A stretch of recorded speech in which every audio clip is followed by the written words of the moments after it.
Welcome. This is BINBUSTER, and I have a surprise for you. I'm not in the usual location. Yeah, the missus is with me today. We're going to talk about one of her favorite franchises, Scream.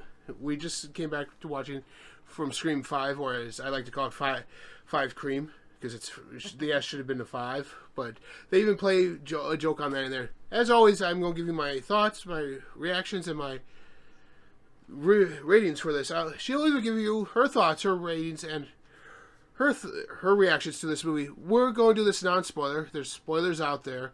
It's been a week since it's been out, so you should have already seen it or have read the spoilers if you're one of those people. So we're not going to talk about that. We're just going to talk in general about the movie.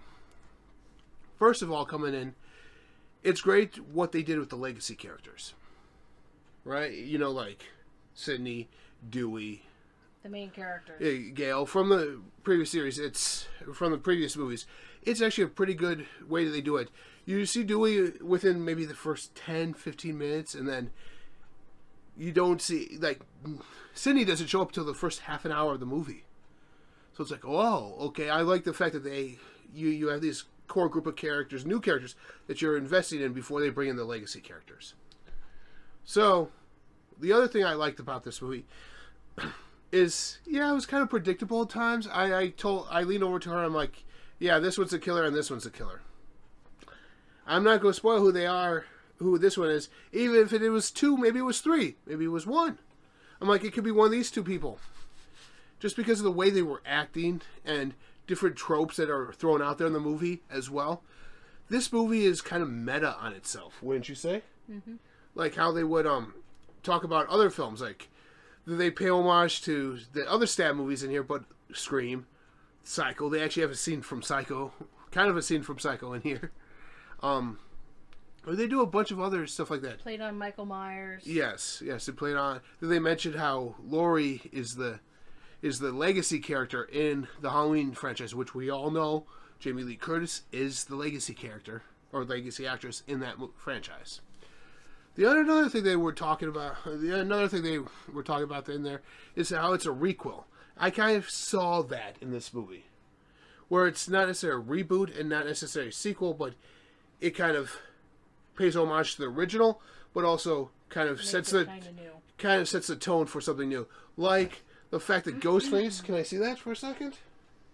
Kind of like how Ghostface used one of these, a cell phone. We've never seen that in another Scream movie before. So, I mean, honestly, he does it in there, so he's become more high-tech. It was good to see Roger back as Ghostface. The voice, iconic. You couldn't change that. That's kind of like changing the voice in the Jigsaw, like in the Saw franchise from Tobin Bell, or making Tony Todd not Candyman. Hot take right there, folks. So, I also gotta say that what they did for Wes Craven, since he died in 2015 and couldn't see this movie come into fruition, what they did, they had a character in there named Wes, who was Judy Hicks's son. They also had a party that said for Wes up there. They had a party. You can't have a slasher film without a party of underage teenagers.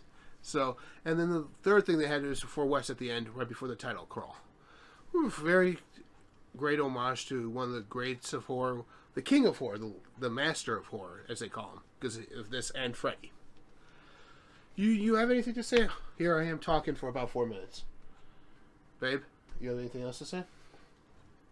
I just like that it still kind of held you on your edge of your seat. Yeah. There were scenes that you were like expecting him to pop out, but he didn't pop out. And then when you were like, okay, then he popped out. Yeah. It wasn't boring. It kept you on your toes. It wasn't jump scares like a lot of these franchises do when you hit like the number 5, number 6. It's jump scares all the time. Like she was saying, it's usually there, and then he wasn't there. It's like, okay. And then when he popped out, it's like, whoa, that's different. I'm not going to say this, but the homage that they made to Randy in this movie, having a sister there and having 2 of the main characters being his niece and nephew, was kind of cool.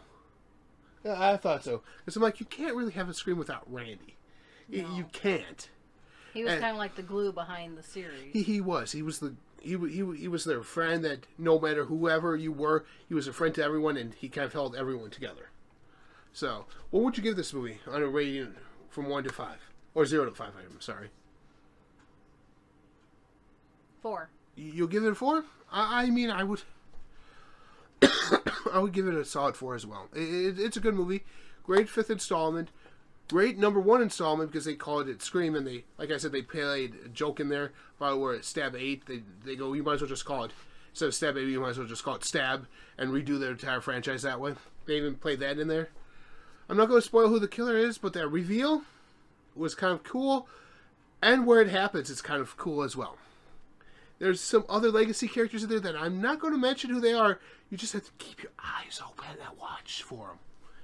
And as always, thanks for watching. Remember, no matter if it's in the theaters or at your own home, make it a movie night. Bye.